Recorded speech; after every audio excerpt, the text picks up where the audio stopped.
well. It's a real thrill to come to visit you and to get to meet you. As Lisa said, I've been ArtExpress curator for the last 2 years. This is my second exhibition, but I've assisted for a number of years before then.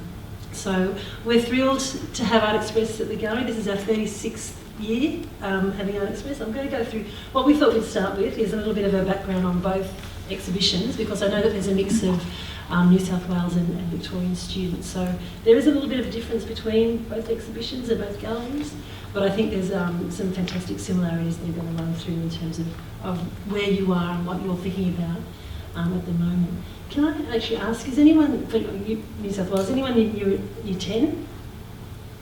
Anyone in year 11? Okay, so you're looking pretty relaxed, pretty chilled out, nothing really worrying you at the moment, you're all good? Hands up who's in year 12. Still relaxed, nothing to, you're all, yeah? All chill, this is a bit of an afternoon off, yeah? What we say when people come to the gallery, we have lots of schools visiting the gallery during ArtExpress, is that this is the time when you really start to think about and nail down some of those ideas if you're in year 12. So this is, hopefully this is a way to kickstart, really resolve what you're going through, and hopefully what David and I are exploring today will help that. So ArtExpress at the Art Gallery of New South Wales, it opened on the 6th of February, so it's been up for about three weeks. As I said, it's our 36th year, so we started in 83, and a really important part of the gallery. It brings a fantastic energy. We feel really privileged to be able to show these incredible bodies of work.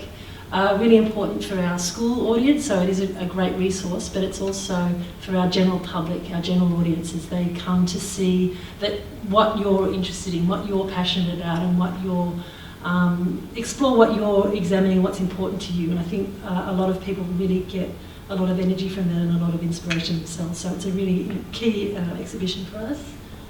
I'll go through a little bit of the process as well, just so you get a bit of an idea. So we work very closely with the Department of Education, the Arts Unit, and the New South Wales Education Standards Authority. So teachers in the room will probably know all about that, and that's a little bit different to the way David selects your exhibition.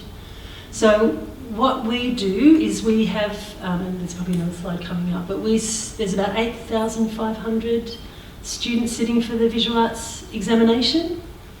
The New South Wales NESA, the New South Wales Education Standards Authority, select about 500 works after examination, 500 high achieving works, and that's done through the marking system. So those works come to us, and from that 500, that's when we select. We've picked 48 works for this year's exhibition. So those numbers do become a lot tighter as you go through, but even that 500 is an incredible achievement to be pre-selected. And it's not just the Art Gallery, there's about 6 other galleries throughout New South Wales that have ArtExpress exhibitions throughout the year. So we try and get as much of that 500 out for you to see, to be on display. The exhibition this year is in our Asian gallery. So has anyone been to the Art Gallery before? Okay, great. So this is the gallery just off the main entrance. So it's a really prominent place, a fantastic space to have. The ArtExpress has kind of moved around the gallery a little bit over the years. We've kind of been down in low level 2, which is great because we're amongst contemporary art there. But this space feels very prominent. It feels very accessible, and I think it's a great place for us. A really interesting layout. We kind of inherit, this might be different to the way you design your exhibition as well, but we inherit kind of what the exhibition was beforehand. So the spaces are pretty much already designed for us, and we look at works that are going to fit in this space. So we've got some fantastic black areas, really dark rooms, walls on angles, which really, for the curators, it's kind of interesting to think about what works will actually fit in that space and what works we're looking at. Just to give you a bit of a taste of what we're looking through. So this is the centre of the room. So this was an exhibition that had usually has digital work in it, so it's quite dark. But for ArtExpress, we get to lighten it up and play with it a little bit. So with those 48 works, the Art Gallery of New South Wales is the principal venue for New South Wales, and that means we get first selection, and we get a part of that, which is great, which is really fantastic, but we also have to have the 12 expressive forms, so we really need to make sure that we've got all 12 in there, and again, that's a resource. So there's 8,552. We've had 438 to choose from, and we've selected 48. That's around there. So the 12 expressive forms, so it is really important that we have each of those expressive forms, some example of those. And again, as a resource, it's really important. It's an exhibition and we're really thinking about the quality of artwork, but it's also, we know that it's a teaching resource and an education resource. So to have examples of each of those expressive forms is important, but also within those expressive forms, a range of practice. So if it's painting, there's different ways of painting. If it's drawing, there's different approaches to drawing. And having that range, I think, we're always thinking about, for you coming into the gallery, or any student coming into the gallery, there's something that you can connect with. There's a work that you can relate to, and that's really important for us because it's meant to inspire you. It's not meant to make you feel intimidated or freak you out that they're never going to achieve this. There's hopefully something there that you can understand how it was created and how it got there. We really emphasise the idea of process and practice. So our title wall, and again this is something that we'll probably explore, we have our visual arts process diaries. So students that are selected are invited to send in their diaries.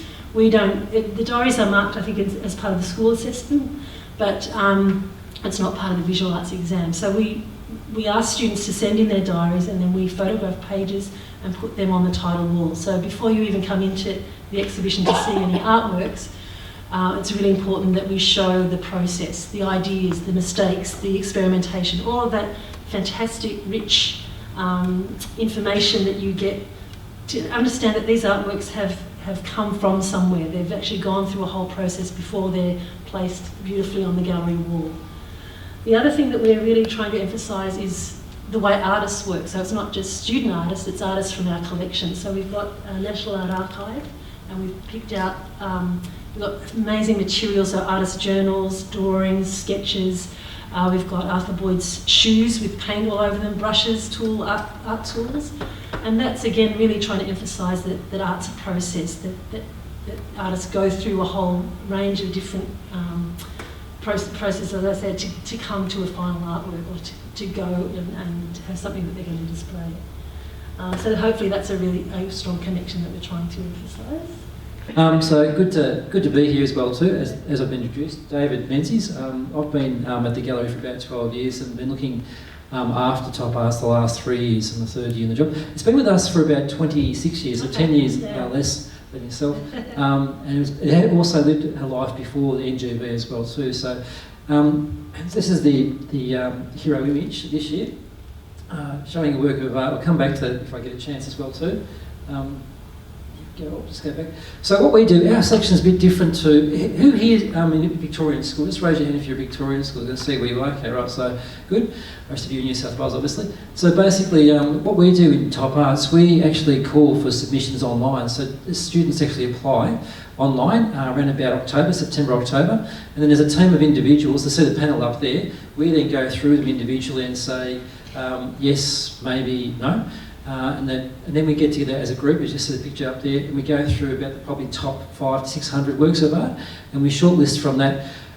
This year it was 1,714 submissions. We then shortlist 135 this year, and then we ask them to bring their work of art into.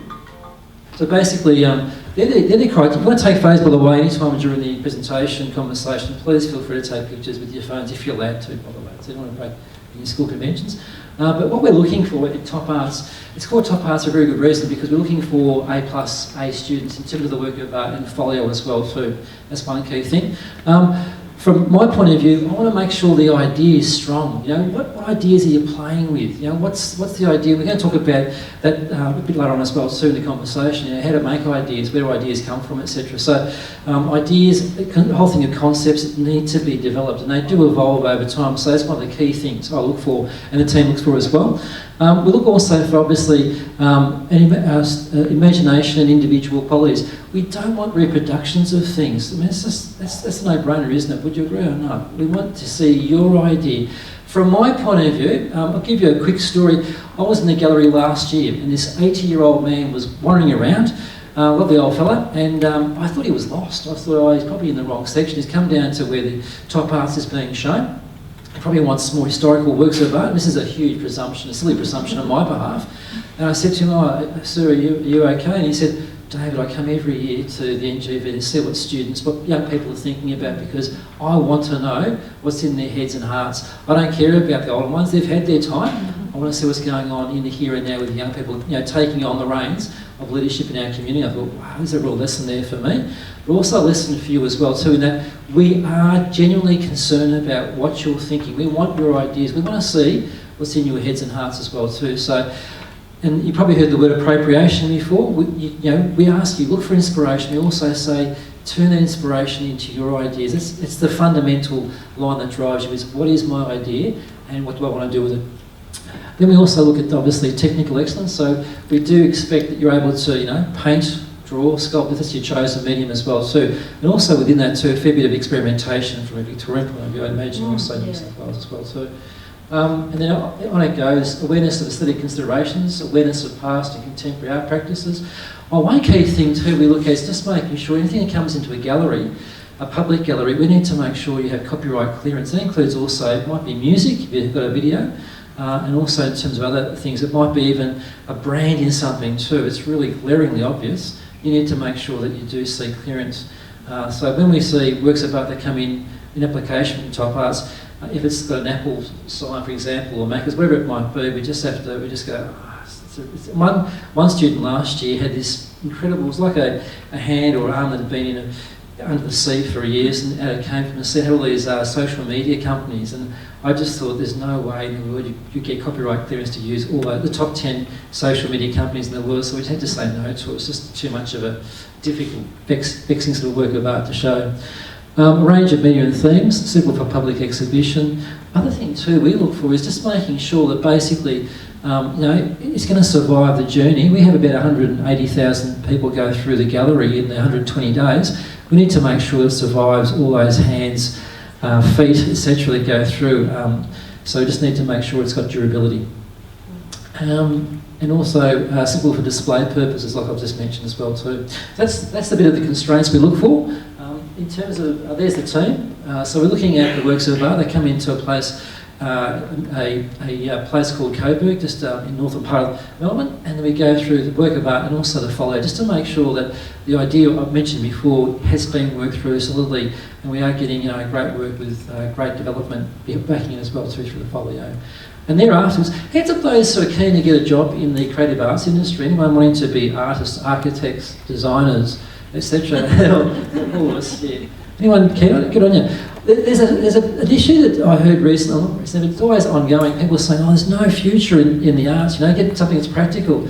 That is a load of rubbish. There's plenty of work out there if you're smart enough and if you're driven enough as well too. I think I saw this stat last year. There's more GDP produced for the creative arts industry than I think than forestry as well too. So it gives you a sense of, there's money there. Talking about the billions of dollars, so it's interesting to see there are futures in that career path. And so just showing you there's photography. From our point of view, we photograph every work of art, it goes onto a website, etc. And also in terms of marketing, we also do, on our website, for those of you who are interested, the NGV Top Arts Hub has an absolute swag of stuff. We've captured the last 20 years, in fact more than that, since 1990 something. So it has information from way back then, so worth having a look at. And more recently, the last 5 years, we also have interviews with the students talking about their year, which is really useful for you this year. Okay, advertising, and then we have just this one here, a person called a conservator. They're people who make sure that works of art, whilst they're in our care, are looked after basically, and go back to the person in the same condition, if not better than what it arrived in as well too. So that's really important in terms of our consideration for work of art and how we show it. Our designer type, he's the person who organises the model. Curator, designer, others also have a part to play in terms of where the works hang, etc., where the didactic, the words go on the walls as well too. So it's all considered pretty thoroughly as well. Okay, and also you just see there the artist, her name, I love her name, Dusty Diddle. How good is that as a name? Dusty I'll show a work of art later. It's an incredibly interesting work, and it's a work that is such a positive work in the face of something incredibly negative. So I'm going to show you that work of art soon. And that's what this space looked like yesterday. We're yet to bump in the exhibition. Bumps in next week, and then we open up the week after. This day in 2 weeks it opens up. So a lot of work needs to go on between now and then. Here we go. And there we go. So now we've been doing a bit of talking. We're going to have a bit of conversation. Answers, and I think we'll talk a little bit about this at the end, but now we're thinking about some of the key works that we've selected and some of the things that these students have gone through.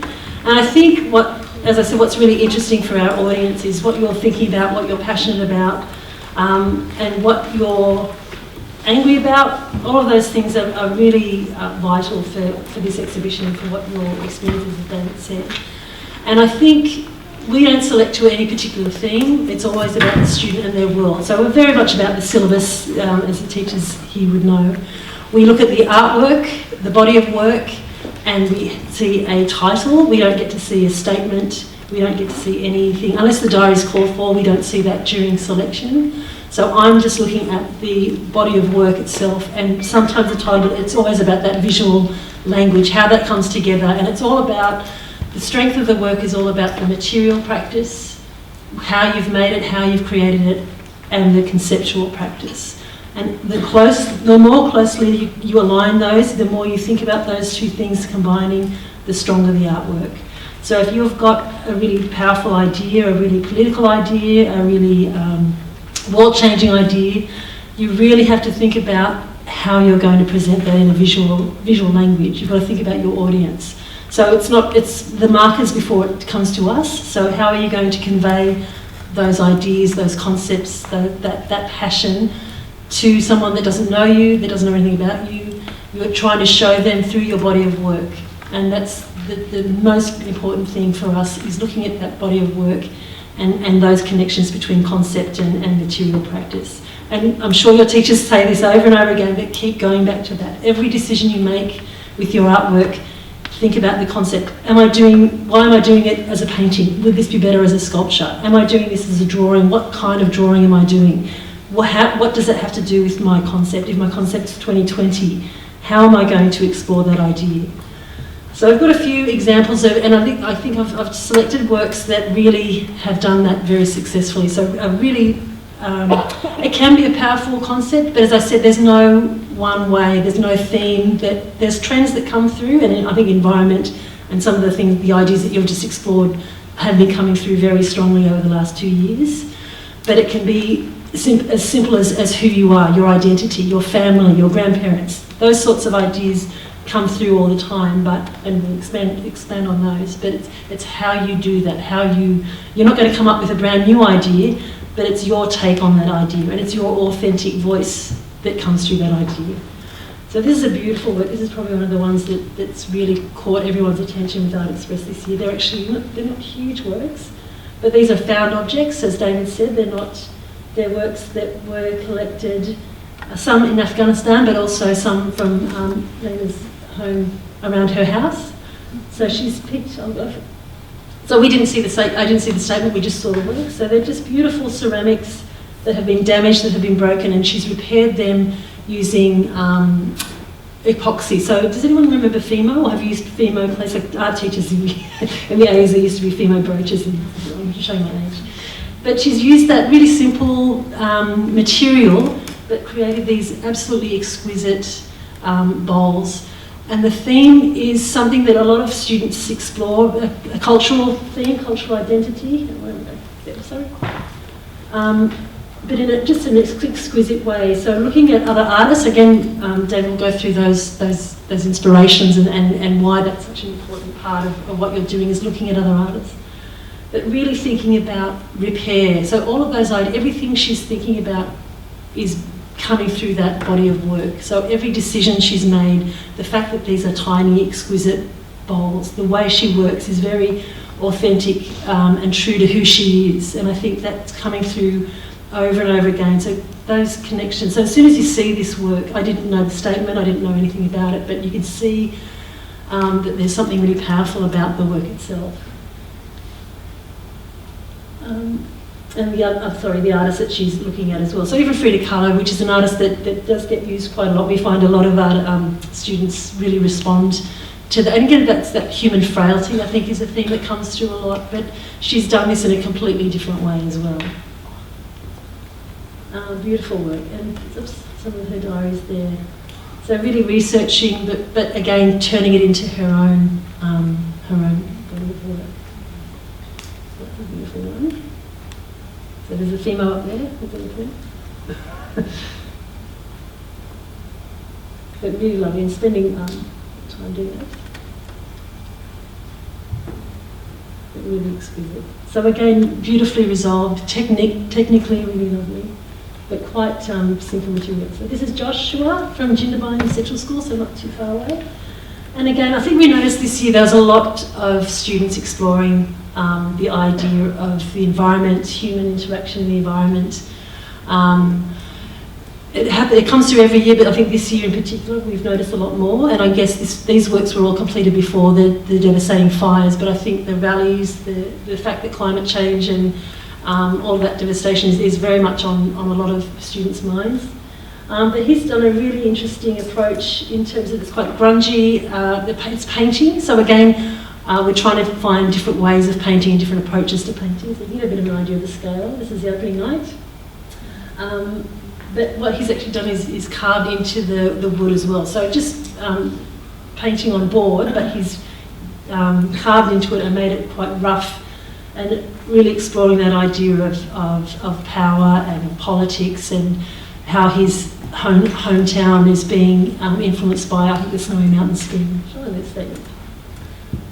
So a really interesting, sort of messy, as I said, grungy approach to painting, which is fantastic. Reductive painting techniques, wood carving. So as I said, every decision he's making along the way, every process that he's going through, he's thinking about, well, how does that relate to my idea? How's that going to reinforce and underline this concept that I'm exploring? Every choice, every decision comes back to that idea, and making those in line as closely as possible. Eko Nugroho is some really great artists as well. All of this information is on our website, and you can link to the artists as well, so we can show that if we have time. But yeah, just beautifully done. Quite, it's his own style as well. So finding your own style of painting, if that's the area that you're exploring, and it's your unique voice is again what we're really looking for. This is a great work too, Dylan. So again, looking at different ways of drawing. So we've got a huge range, really quite realistic, beautiful drawings, but also I like this work because it's quite simple, straightforward. This is what I like, and this is what I'm drawing. Again, about who he is and what he was at. That's fine, isn't it? You want to go? That's fine, yeah. Sorry. Jason, I'm testing you, there we go. Well, basically, it's fine to choose to do something you love doing, but it's also good to be able to make sure the idea is strong too, isn't it? Otherwise, just making sure it's just not doing something because it's something you're naturally good at. How can I actually weave this into something which also conforms to what's required of you in terms of criteria or assessment as well too. Are you okay if I'm going to throw some ideas at you? Because one of the things about this stage of the year, you're looking for ideas, aren't you?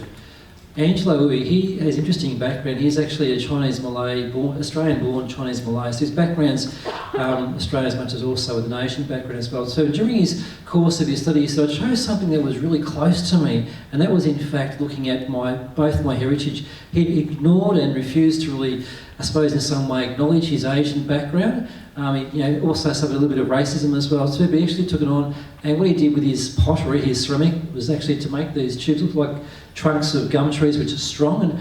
And there's two sets of works. This is one of them. It's the Australian version, and the white one, it's just there, is also influenced by his Asian background, but also looking at Asian art. So it looks at people like Dong Ching Chang and also Kim Ho Tran as well too, Vietnamese Chinese artists as well too, and he incorporates those ideas into his works of art. So he appropriates, but then he also pushes it to make sense of his own background. Does that make sense? So basically, he's really researching his own Asian heritage as well.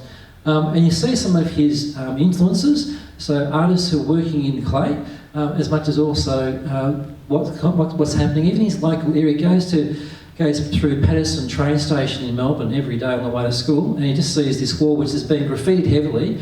The people in the area decide to turn this wall into a a collaborative community project, and he goes, wow, what a change it's made. So he also starts to use some of those ideas in his art making, and also, again, some more ceramic artists as well too. This one's pretty crazy. Juliana, now her folio, by the way, is an absolute, I just looked through it again last night. I couldn't believe just how intricate and detailed and how much she explores. She pushes, her ideas by seeing what other artists are doing, then keeps playing with ideas, but also keeps making art. How many people here are really great at doing annotations in their diary, in their folio? Some of you might be putting so much in. Sometimes I think, what are you students doing apart from just your diaries? There doesn't seem to be much works of art or other subjects being done as well too. There are limitations to how much you should be putting in your diary, as much as also a certain amount that needs to go in there as well. So there's a fine balance. How many people here love scrapbooking, for example? I'm just thinking about that. Do not treat your diary as a scrapbook. I'm seeing you being honest. Thank you very much for putting your hands up. Your diary is a workspace, basically, and scrapbooking, lovely, but at this stage of your academic career, time is critical. A bit like today, time is critical. So basically, use your time wisely. Use it to get the marks you need to get by understanding what criteria you're being judged against, basically. This work of art, basically, she takes one Perspex piece and she rubs sandpaper over it more and more, and then inks it up, basically, and she keeps printing it, and more scratching, more ink, and produces this work of art based on 144 etchings on that one piece of acetate, or acrylic basically. And I don't know if you squint your eyes, can you see the pair of eyes that come through? This person is fascinated with the whole idea of the reality of change. Things are decomposing and also being created. There's a whole sort of process and cycle going on. So she focuses on this to produce this very simple work of art. It's not in terms of I suppose techniques, it's pretty critical to get that right, but it's a very simple idea put into incredible practice and also display as well too. And you see some of her influences. Mike Parr, who also gets the idea of actually using the medium from Mike Parr in terms of doing etching on a piece of acetate, to also Lucas Simos. And I want to show you one thing of fracturing the form, and then also one thing which I think is probably critical for her is Gerhard Richter, famous artist coming out of East Germany, etc. And he basically pixelates images, and so she uses those ideas to produce her work of art. Okay, Ethan Tan, Androgyny. This is gutsy. This is where I reckon art, is doing a great job. This kid, he's an openly gay young fella in Melbourne, and basically he's questioning the whole thing of gender identity. And so he starts with his drawing, and to be honest with you, when I'm looking at his folio, I'm thinking, this is not your medium, Ethan. Good to see you practicing and playing, but it's not your strongest suit to play with, Then eventually you think, oh, thank God he's moved into something else, and then he moves into photography. He's aced where he needs to be at this stage of his artistic career. Does that make sense? Sometimes the medium chooses you as opposed to you choosing the medium. And so he produces not one but three works of art that talk about identity of gender. And he uses things like colour, and also he actually was using a model. And then he realised his biggest probably asset is himself as the subject matter because of his life journey in terms of this particular issue. So you see famous photographers from America, also artists coming out of Austria, and also Japanese artists who also plays with the whole idea of makeup as art basically, and also persona as well too. So it's quite fascinating. I'm going to probably jump ahead a few slides. I'm going to show you some other things too, but it's interesting to see where people actually get their ideas from and how they play with them, but also push them. And we keep saying it this afternoon, but you have to push your inspiration. You've got to keep pushing your ideas. Keep speaking to people. Speak to your teacher. Speak to your people in your classroom. Speak to people totally disassociated with your art making as well too. Sometimes their opinion is honest and also can be brutal as well too. Just be prepared that you're asking the right person at the right time. Okay. Also, just as an aside too, I don't know if we can go here, but this is one of the things we talked about with Louise, was talking about works of art that I really enjoy looking at. I don't know if anyone came to the Triennial in the NGV 3 years ago. It's happening again this year. Andrea Kioglu, she's an Argentinian-based artist, and her work of art is based on tapestry or carpet making. Her ancestry, her grandparents migrated from Greece to Argentina, and they're carpet makers, and she turns this into an art form. She goes around different parts she would call herself as being an environmentalist, but not to the point of being extreme. She goes around and she actually accounts for the environment or dangers to the environment through art making. So she did this thing called the Santa Cruz River, just there it is there. Chinese company and also an Argentinian company and government basically going down the last free-flowing river in Argentina, and it's incredible in terms of its heritage. There's dinosaur bones in this area. It's going to be dammed. And so it's extraordinary what she's doing. She uses drones, all sorts of technology. She goes there, she camps there, etc., to get a good feel of the place, and she produces the works of art that we can lie on, etc., look at, and get appreciation, and also highlights the area as well too. Okay, come on, keep going. One person. Interesting in terms of materials you're playing with as well. So I know I'm throwing ideas, this is okay. Keep me honest, won't you? But basically, Brodie Neal, he's a designer from Tasmania, and he works, as he has the last 15 years in England, and he produces this table. What's the function of a table? Put things on it. Okay, one function is put things on it. What else do we use a table for? Eating. Okay, good. So we're getting some answers, warming up as well too. Table is to work on, to eat around, to talk with people. Can you see what we're talking? This guy's using this very basic functional object to do something about, saying something about something important in his life and the life of the planet. That table is made from plastic found in the oceans of the world. And so he actually gets people collaboratively, gets people to collect detritus, plastic detritus, mail it to him in England, and he produces this table based on it. Very little orange plastic, why? Because most of the fish eat orange plastic. So talking about what comes to us through the whole thing of food chains, and also how we care. Called gyro because the ocean currents, basically not from in terms of surface currents, but also from that which comes from the deep up to us, keeps the world alive, apparently, according to his science, and those of you doing science understand a bit of than I do as well too. They're made in the form of what was called a specimen table. When people went travelling in the 17th, 18th century, 19th century, they come back with all these artefacts and show off their worldliness by having this sort of table of artefacts underneath a piece of glass that form a table too. So what an interesting idea, using just simple things like detritus. Anyone know John Wolseley's work? This guy incorporates nature into his art making. So we're throwing ideas at you, but basically he actually leaves pieces of paper in the environment, where it may have been a bushfire, for example, and the charcoal pieces draw on the piece of paper, he buries it, so things grow on the paper, goes and gets it eventually, if he can find it, and then continues with his own work on top. So nature's playing a part in the art making, which is quite phenomenal. What do you do if you're really stuck? And can you give some tips to students about how they can get inspired and if they feel their work's not going anywhere? I know about 3 years ago, one student had incredible artist block, just couldn't do anything. What she did, she actually turned that into the theme of the artwork and actually produced a work of art talking about artist block. So that's one thing, make something negative positive. I think also just keep making, keep working your diary, keep speaking to people, but also just sit down and start to make something as well too. Oftentimes in the art making process, ideas do germinate. Is that resonating with anyone in the audience? When you start making things, ideas start to come to you as well. So just make sure you are, setting aside time to do the making as much as also the thinking, I think. I think that physical, art's a physical thing. So the more, even if you don't want to put pressure on yourself and say, this is my idea, I've got to kind of push through. If that's not happening for you, then just start making something else, do something completely differently, and then hopefully you'll come back around to what it is you want to do. So that kinesthetic, so moving, that physical action, I think is really, that often breaks through. Some teachers in the crowd who can't catch. My question's for David. Earlier you said you've got an example of a student's work which was about a negative theme and she turned it into a positive. Have you got an example of that somewhere in your... Or do you want to explain it? Oh yes, I do. Yes. Coming there. So thank you. Yeah, thanks for the reminder. Dusty Dill, she lives in the northern suburbs of Melbourne, and she didn't experience racism herself, but saw it happen in front of her. And she's one of those people who just loves life and loves people, and she was quite astounded by someone being mean to someone else based on their race, their ethnicity.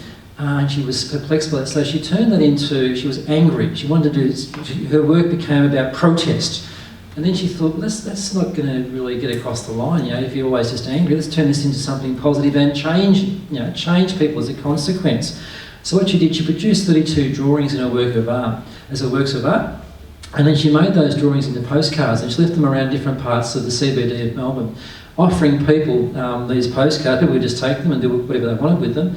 And there were messages about peace and getting on with people and looking at the best parts of people as opposed to the worst parts of people as well. So, and the idea was that they were participating in the whole idea of spreading love, not hate, basically. So it was really, really interesting, simple. And then she worked out in terms of display, went into this office. This is a found object on someone's, it was during the hard rubbish collection somewhere in her suburb, and she found this old sort of office drawers from the 1960s, and she put these works of art in there. And people in the exhibition, when they come to the NGB, can actually open the drawers and see the work of art, and also take a postcard with them as well to place it somewhere around, anywhere basically, so long as they're spreading and continuing the journey of the idea of spreading love, not hate. And one last. Yep, I've just got a question about, certainly in New South Wales we talk about layers of meaning in work. I'm wondering if you can offer some insights as to how students can go about, what that I guess means from your perspectives, and how they can go about trying to incorporate layers of meaning into their work. And second part of that question is you talk about discernment and leaving things out.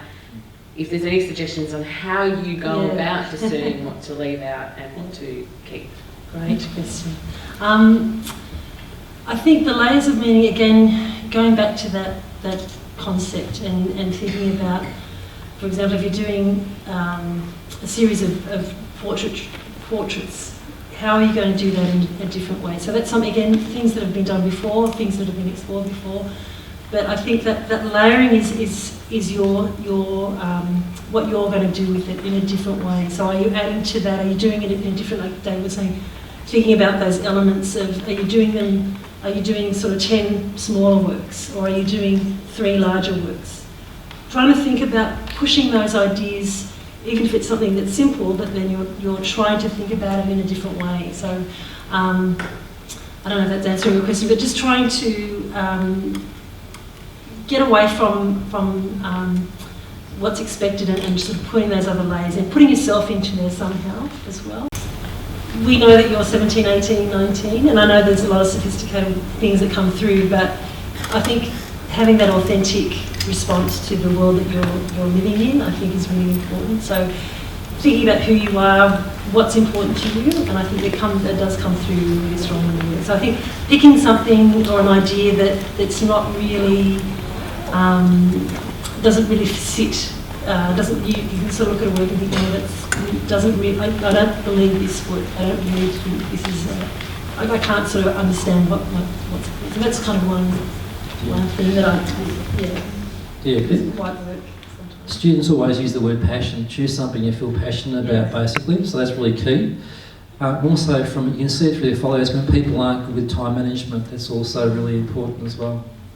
The other thing too is, and one of the hardest things is editing. So trying to put too much into the work as well. So, as I said, if you've got your concept and you're creating your body of work, you don't need to throw in a book and then a time-based element and then another 3 pieces. If you're saying what you want to say in 5 really strong pieces, or whatever it is your body of work is, be brave, and it's really hard to do, but be brave, as David said, show other people, do you understand what I'm trying to say with this body of work, without adding more and more and more, because that's when the work gets weaker. If you're adding too much that doesn't, it doesn't relate to that concept, I think that's an issue as well. But it's hard.